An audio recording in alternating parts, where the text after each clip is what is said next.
Hello and welcome to my channel. I am your SPARX Stenographer. Today I am going to deliver you a shorthand dictation from KAILASH Chandra magazine volume 22 and the transcription number 480. So guys, if you like my video then subscribe my channel and also join me on WhatsApp. And you have any query you can ask me on comment box. So guys, ready for the dictation? 10 seconds, 5 seconds, start.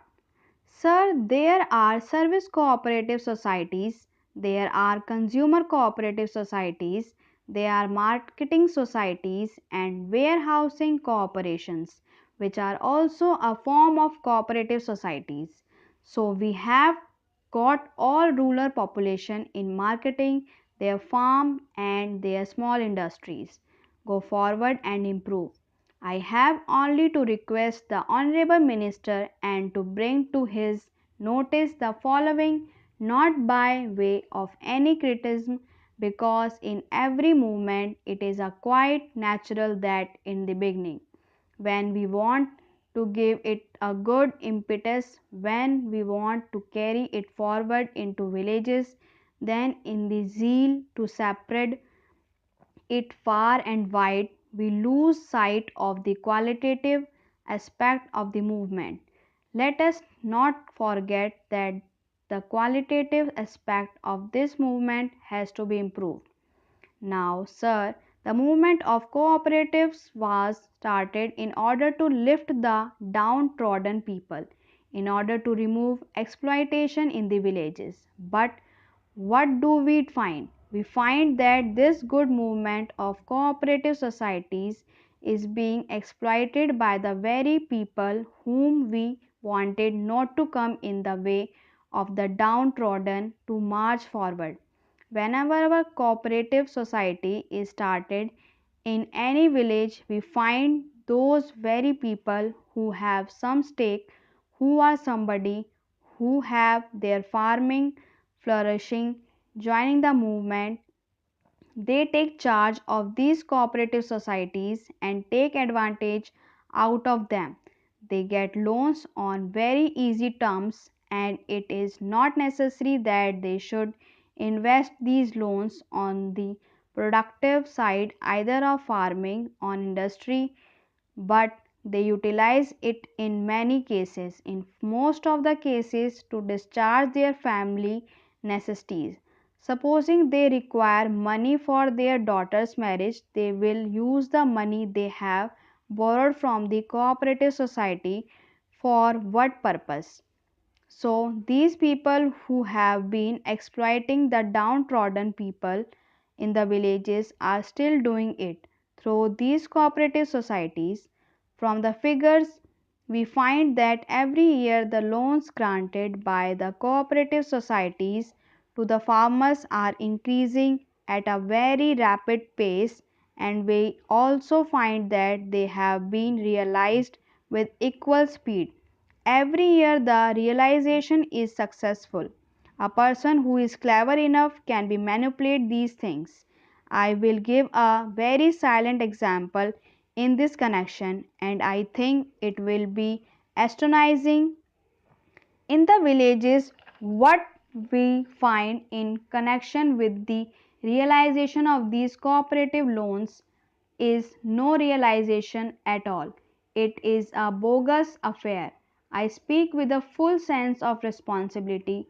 What the people in charge of these cooperatives do is simply this, that they realize the loans by asking certain debtors to repay the loan, but the loan is not actually rapid, but it is only adjusted in the books of the society as rapid. The loan is advanced again to the same farmer for the next year. So the realization is shown, and at the same time a fresh loan is again advanced, and these exploiters who are in charge of these societies charge some percentage for doing this. What I wanted to convey to the minister is that he was been spreading this movement far and wide. It is quite all right, but the time has come when we have to see the qualities aspect of it. Take another case wherever these societies have to serve the downtrodden people. We find that these have not spread so fast as they have done in the case of others. Take the weavers' cooperative societies. For these societies, there is a policy of the government that if the weavers form into cooperative societies and they have been using handloom for preparing their clothes, they can have power looms on credit on very easy terms, and they can also have some grant or subsidy. This is a very easy method of converting all the handlooms of the weavers into power looms. But what we find is that the movement is not spreading so rapidly because it has been clearly laid down that the power looms will only be given to genuine cooperative societies of the actual weavers and to displace the handlooms that have been working in the past. Our target was to give 30,000 or so power looms to these weavers' cooperative societies, but we have been able to give so far only about 3,000. The result is shocking here because we have laid down that the power looms will only be given to genuine cooperative societies of actual weavers.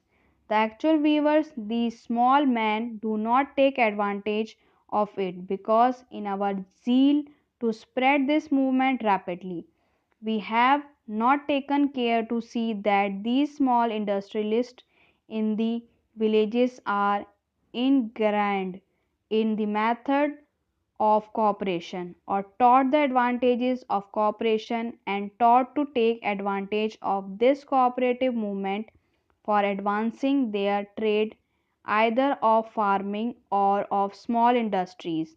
We have to do it now. Stop.